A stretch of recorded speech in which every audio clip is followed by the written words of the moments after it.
Here we go.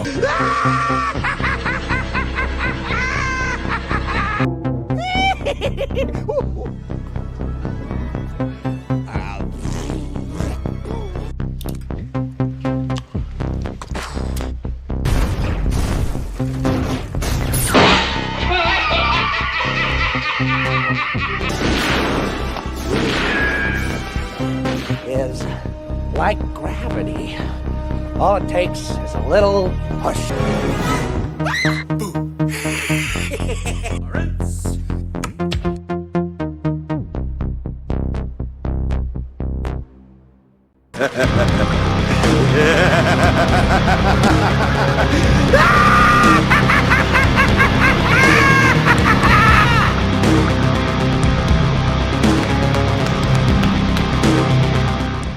What's up, guys? How you doing? Welcome back to the channel. Glad you stopped by. And if you're brand new, welcome. Grab a seat. Stay a while. Do me a couple favors first. Go down and hit that subscribe button. Then go next door, ring that bell. Make sure it says all so you know when the next video pops up. Hit that like button. And before you head out, drop a comment. If you're one of the over 700 regulars here, we'll welcome back for another round. I ask that you also hit that like button. And before you leave, drop a comment, because YouTube does love those comments. And of course, share this video out on all social media. Instagram, X, socials down below in the description. Also, check out the link to that Joker Voice merch store. Get yourself some Joker Voice and Wednesday Night is Overbooked merch. Just saying, it's cool stuff. Okay. It seems like just the other day that we were talking WrestleMania 41. Well, just around the corner, matter of fact, next weekend, is the WWE's next premium live event called Backlash. Now, the event actually had a longer name in the past where it was called WrestleMania Backlash. The backlash of the events of WrestleMania, blah, you get the idea. Okay. So, last SmackDown and this past Raw, we've already got some matches booked. And so I guess it's time for some predictions and maybe some thoughts of matches that haven't been added yet. And here we go. Now, Backlash last year was in Lyon, France. This year it's going to be in St. Louis, Missouri. Now, this past SmackDown, we did get announced a match that should be the main event, and that is John Cena versus the hometown hero, Randy Orton, for the WWE Championship. Now, if anyone thinks that Randy Orton is going to grab his 15th World Championship in front of his home crowd, I'm afraid I've got some bad news. No. There is still way too much story for this John Cena heel run left. So, by hook or by crook, winner and still WWE Undisputed Champion, John Cena. Obviously. Now, moving over to this past Raw, we actually got 3 matches for next weekend's Premium Live Event. Now, one of them involves the Women's Intercontinental Champion, Lyra, as she will be facing former friend and mentor, Becky Lynch. Now, while I do feel that this heel turn of Becky is a bit forced, I do see the vision of what WWE wants to do. So, Becky at Backlash is going to defeat Lyra and become the new Women's Intercontinental Champion. Now, this serves 2 purposes.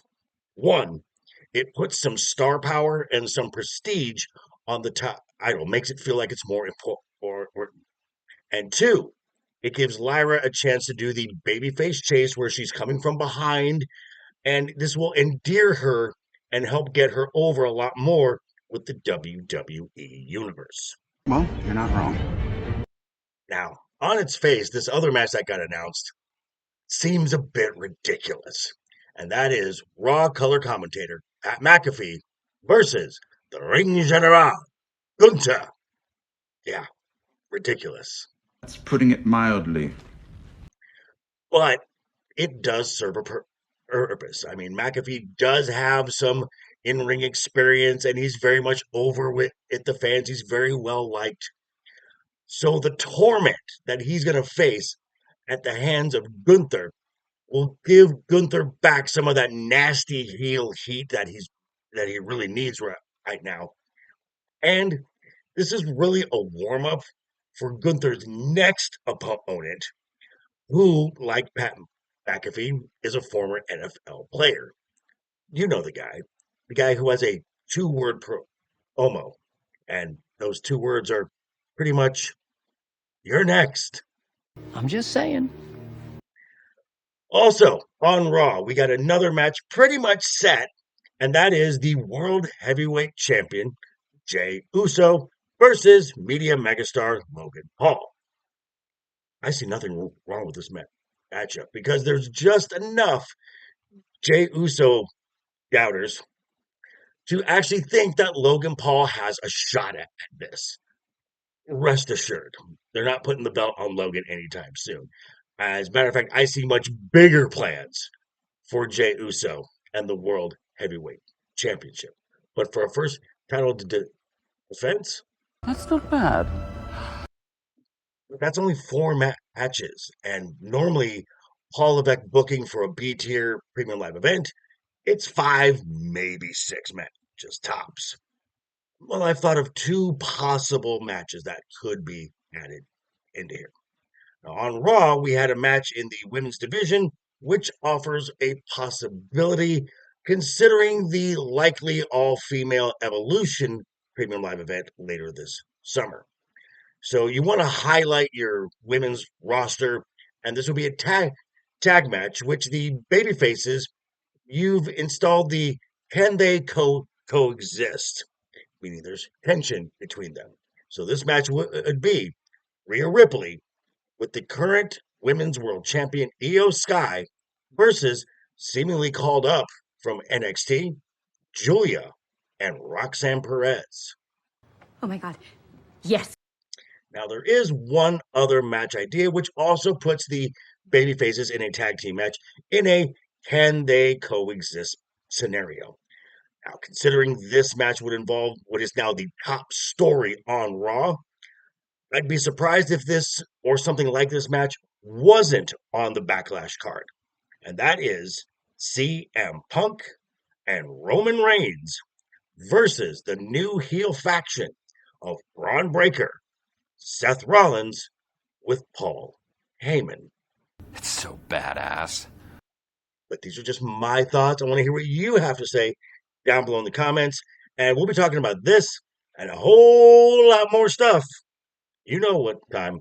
6 p.m. Pacific, right here, this channel, me and the guys, talking about Wednesday night is overbooked.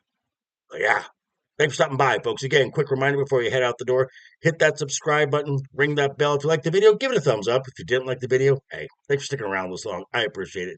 I'll see you folks all very soon. Hope you're having a great week. Have a wonderful rest of the week ahead of you. Always have fun. Keep talking. Keep smiling. Until next time, doodles.